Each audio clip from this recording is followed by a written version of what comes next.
Think about your own grandparents. Back in the day, people were a lot more self-reliant. They knew how to take care of themselves and their loved ones, just like my grandfather did. Many from their generation would probably scoff at how modern people immediately run to the doctor for every small cut and bruise, which can easily be fixed at home, or how much we pay for health care we don't really need. Today, I want to show you some common sense ways to manage most health conditions from the comfort of your own home. I'm talking about simple things like relieving pain, stopping a wound from bleeding, applying a stitch, managing blood pressure and blood sugar, calming down a racing heart, keeping your memory in great shape, and clearing an infection, boosting your immunity, controlling stress levels, and many, many more. When I was a boy, my mother wouldn't take me to see a doctor for every small scratch I got playing in the park. If I fell and hurt my knees, she wouldn't sue the park like some modern folks do. People back in the day were a lot more responsible. They lived in the real world.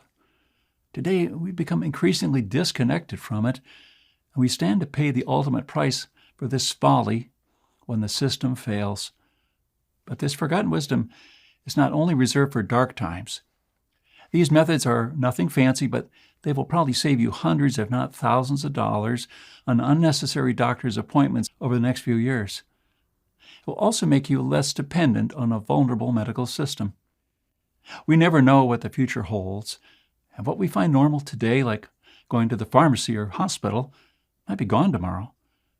Please listen carefully to this free advice, as one day it may help you or someone you love. I've recently got in touch with a frontline doctor working in a country that's been dealing with hardship and shortages for years and has yet to recover. The truth is, if you want to see what happens during hard times, all you have to do is look at Venezuela. No electricity, no running water, no law, no antibiotics, no painkillers, no anesthetics, no insulin, no nothing. But if you want to find out how you can still manage in a desperate situation like this, you must also look to Venezuela and learn from the handful of people who cope despite widespread medical shortages of every kind. Dr. Maybell is one of them.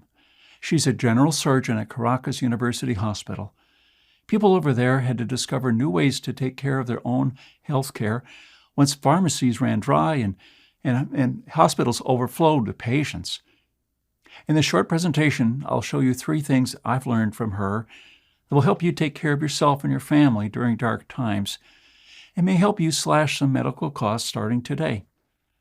Each one is important, but the third one is absolutely astonishing. I would have never thought about it and guessed how effective it is. Hi, my name is Claude Davis. I'm an old-fashioned guy who some people like to call a prepper, but I'm not one of those folks you see on TV preparing for a zombie apocalypse. I do prepare for an uncertain future, but I like to do it as our grandparents did, when nearly every household canned food for winter, saved rainwater in wooden barrels, and grew natural remedies in their own backyard. The first of the 3 things I want to share with you is probably hard to believe, that when everything is still okay in our country, but the simple truth is that once society starts to break down, going to a hospital can be a very bad idea. In the aftermath of Hurricane Katrina, a lot of people were left without a home, food, electricity, or running water. But some still had all these things because they had prepared for such an event. My friend Tom was one of them. He had at least 3 months' worth of food and water and a brand new generator that could power his entire home. Because Tom thought he had everything he needed at home, and because his house was on high ground, he decided to stay and weather out the storm. During the hurricane, a small wooden splinter flew inside through a broken window and pierced his hand. It was just a tiny wound. It wasn't really deep, and he thought he could manage it at home. He bandaged the wound with what he still had in his first aid kit and went to sleep that night. A few days later, he woke up in a cold sweat. His finger was pulsating, and he could tell an infection was taking hold. What you want to do in this kind of situation, other than disinfecting the wound, is to immediately take some antibiotics.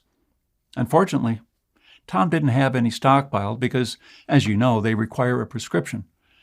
In a minute, I'll show you a way around that, but which people in Venezuela discovered after they ran out of antibiotics. Over the next couple of days, Tom's situation went from bad to worse.